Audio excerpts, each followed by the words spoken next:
લગ્ન પછી દીકરીની દરેક અગવડને સગવડમાં બદલી દેતી હતી માં. પછી આવ્યો પસ્તાવાનો વારો. ચાલો જાણીએ આખી સ્ટોરી. નવી પરણેલી દીકરી રિયા પહેલીવાર પિયરમાં આવી તો માં સાધના બહેને પૂછ્યું, દીકરી, સાસરે બધું સારું છે ને? જમાઈનો, તારા સાસુ સસરાનો બધાનો વ્યવહાર કેવો છે? દીકરી બોલી, હા, બધું બરાબર છે.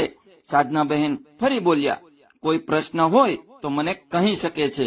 રિયા મોઢું મચકોડતા બોલી, અરે મમ્મી, ત્યાં ઓટોમેટિક ગેસની સગડી નથી, ત્યાં જૂના જમાનાનો ચૂલો છે. મારાથી ત્યાં ખાવાનું બનાવી શકાતું નથી.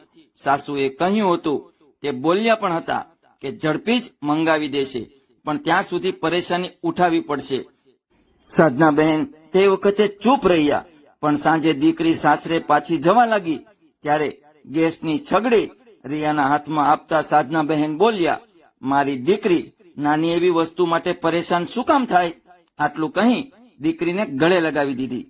રિયા પણ ખુશી ખુશી પાછી ગઈ. સાસરે સાસુના પૂછવા પર તેણે કહ્યું, મમ્મીએ અપાવી છે. તો સાસુ ચૂપ થઈ ગઈ. થોડા દિવસ પછી રિયા પોતાના પિયરમાં થોડા દિવસ રહેવા આવી. સાધના બહેને ચા નાસ્તો કરીને પાછું પૂછ્યું, દીકરી, ગેસની છગડી બરાબર કામ કરી રહી છે ને? હવે કોઈ પરેશાની નથી ને? રિયા બોલી, હા મમ્મી, સારું છે, પણ ત્યાં માઇક્રોવેવ નથી જેનાથી ખાવાનું ઝટપટ ગરમ થઈ જાય. વારંવાર ગરમીમાં ગેસની પાસે ઉભા રહીને બધા કામ કરવા પડે છે. રિયા જે દિવસે સાસરે જતી હતી તે જ દિવસે સાધના બહેન બહારથી આવ્યા અને રિક્ષામાંથી માઇક્રોવેવ ઉતારતા બોલ્યા, દીકરા, આ માઇક્રોવેવને પણ ગાડીમાં મુકાવી દે. રિયા માઇક્રોવેવ જોઈને બોલી, પણ મમ્મી, આ તમે શું કામ ખરીદ્યું? સાધના બહેન બોલ્યા, કઈ વાંધો નહીં દીકરા, તું અહીં રહેવા આવી છો તો કોઈ ભેટ તો આપવાની જ હતી. અને રિયા આ વખતે પણ ખુશી ખુશી પાછી ચાલી ગઈ. સાધનાના પતિ શ્રીકાંતભાઈથી રહેવાયું નહીં અને તે બોલ્યા, સાધના, મને લાગે છે કે તારે માઇક્રોવેવ નહોતું લેવું જોઈતું. સાધના બહેને કહ્યું, અરે આપણી એકની એક દીકરીને કેવી રીતે પરેશાન થવા દઉં, એ પણ એક નાની એવી વસ્તુ માટે? આટલું કહી તેઓ અંદર ચાલ્યા ગયા. તેના થોડા મહિના પછીની વાત છે.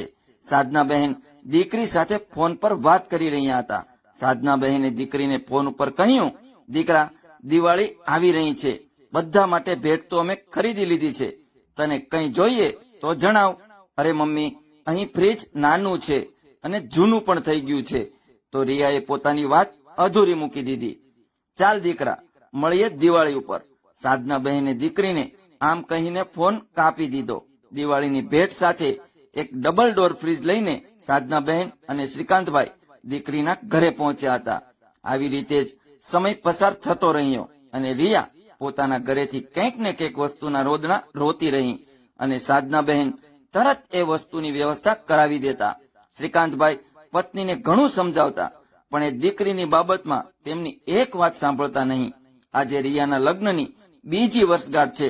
સાધનાબહેન અને શ્રીકાંતભાઈ દીકરીના સાસરે જવાની તૈયારી કરી રહ્યા હતા કે રિયા ત્યાં આવી ગઈ અને બોલી, મમ્મી, પપ્પા, પુલકિતને એક ગાડી ખરીદવી છે, તે 10 લાખની છે, તેની પાસે 5 લાખ તો છે.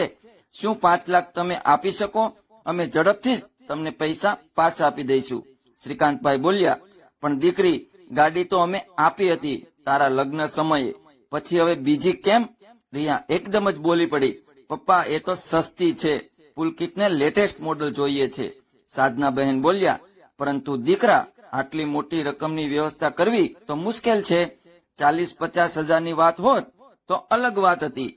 હવે તારા પપ્પા પણ રિટાયર થઈ ગયા છે. રિયા નારાજ થઈને સાસરે પાછી ચાલી ગઈ. તેને લાગ્યું કે તેના મમ્મી પપ્પા તેને પૈસા આપવા નથી માંગતા.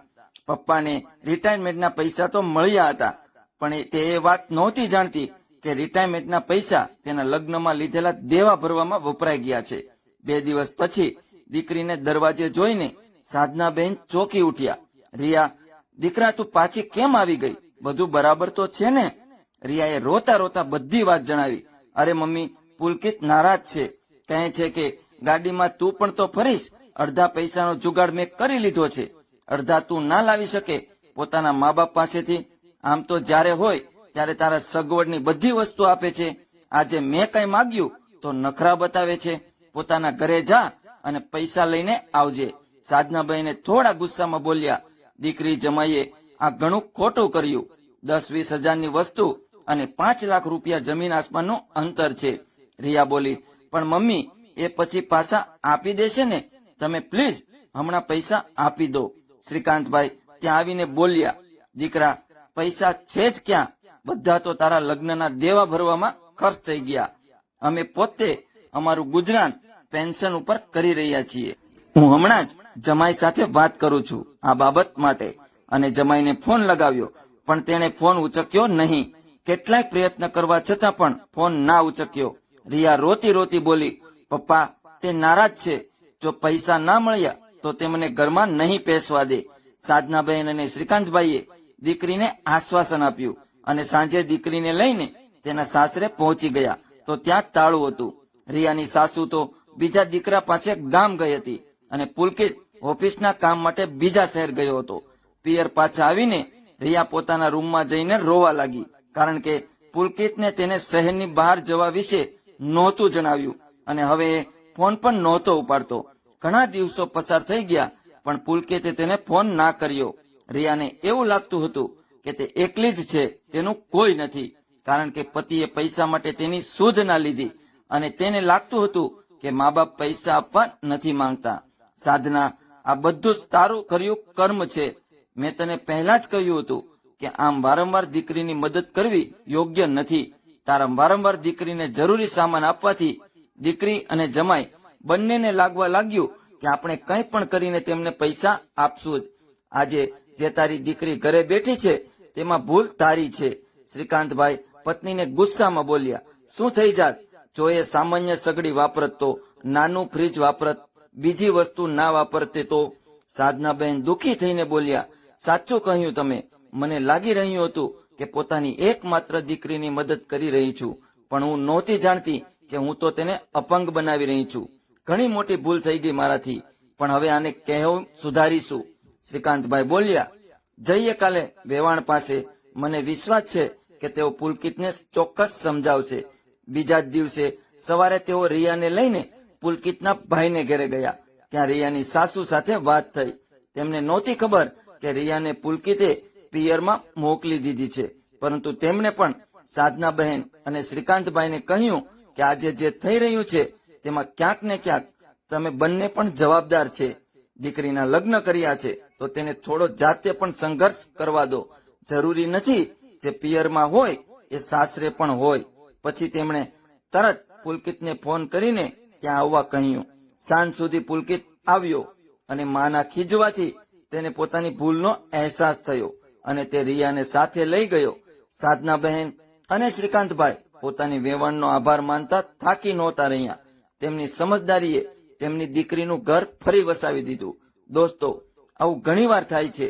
દીકરીને સાસરે થોડી પરેશાની થાય કે વસ્તુની અછત થાય તો માતા પિતા તરત અપાવી દે છે.